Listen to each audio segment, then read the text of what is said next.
រៀបសួរនាងខ្ញុំឈ្មោះមីកុងថាមីវីរីជានិស្សិតសាលាក្រោយបញ្ញាបត្រនៃសាកលវិទ្យាល័យ NUBB ហើយបច្ចុប្បន្នយើងកំពុងតែសិក្សានៅលើមុខជំនាញ Agro Ecosystem Management and Analysis ហើយថ្ងៃនេះខ្ញុំចង់នាំអ្នកទាំងអស់គ្នាមកមើលពីប្រភេទរុក្ខជាតិមួយដែលជារុក្ខជាតិនៅក្នុងតំបន់អញ្ចឹងកុំឲ្យខាត់ពេកយើងអាចមកពិនិត្យមើលមានឈ្មោះវាគឺញ័រហើយដែលវាមានឈ្មោះជាភាសាអង់គ្លេសគឺ Morita Citra Foliata ហើយឈ្មោះវិទ្យាសាស្ត្ររបស់វាគឺ Rhoboesis យើងអាចមកមើលពីលក្ខណៈដើមផ្ទាល់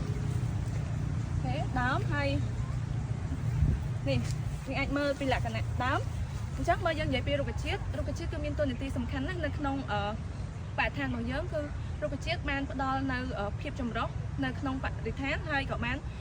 ផលិតនៅពេលថ្ងៃរុក្ខជាតិក៏បានបញ្ចេញនៅបញ្ចេញនៅអុកស៊ីសែនជួយសម្អាតដល់បរិយាកាសហើយក៏បានផ្ដល់ជាម្លប់និងក៏ជាជំរកសម្រាប់ជីវៈចម្រុះនៅក្នុងបរិស្ថានផងដែរមិនតែប៉ុណ្ណោះដើមញ័រក៏មានភាពសំខាន់មួយដែលវាមានការផ្សារភ្ជាប់ជាមួយនឹងវប្បធម៌ប្រពៃណីរបស់ជនជាតិខ្មែរយើងផងដែរ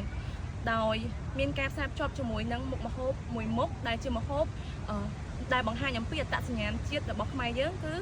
ម្ហូបអាម៉ុកគឺជាម្ហូបដែលគេធ្វើចេញពីសាច់ត្រីហើយមានភាពផ្សំដែលចាំបាច់បំផុតនោះគឺស្លឹកញហើយយើងអាចមកមើលនៅដើមនេះគឺមានផ្លែតាក់ទងជាមួយផ្លែញ័រក៏វាមានសារៈសំខាន់ដែរដែលចាស់ពីដើមនៃប្រជាជនខ្មែរយើងគឺគាត់និយមប្រើប្រាស់សម្រាប់ជាថ្នាំជំនួយសរសៃជាថ្នាំបុរាណដែលពួកគាត់និយមញ៉ាំហើយ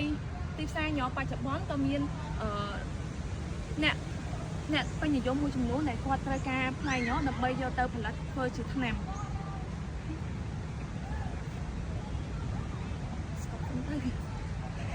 ឥឡូវនិយាយចាំកាត់មួយទៀតចុងក្រោយគឺសូមចូលរួមលើកកម្ពស់ក្នុងការដាំដើមឈើនៅក្នុងស្រុក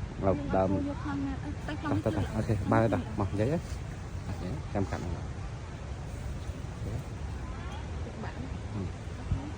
ទៅអូខេនិយាយចាំខ្ញុំកាត់ដូចនេះហើយនេះខ្ញុំសូមស្នើសុំដល់បងប្អូនជនរួមជាតិទាំងអស់គ្នាចូលរួមក្នុងការលើកស្ទួយនៅ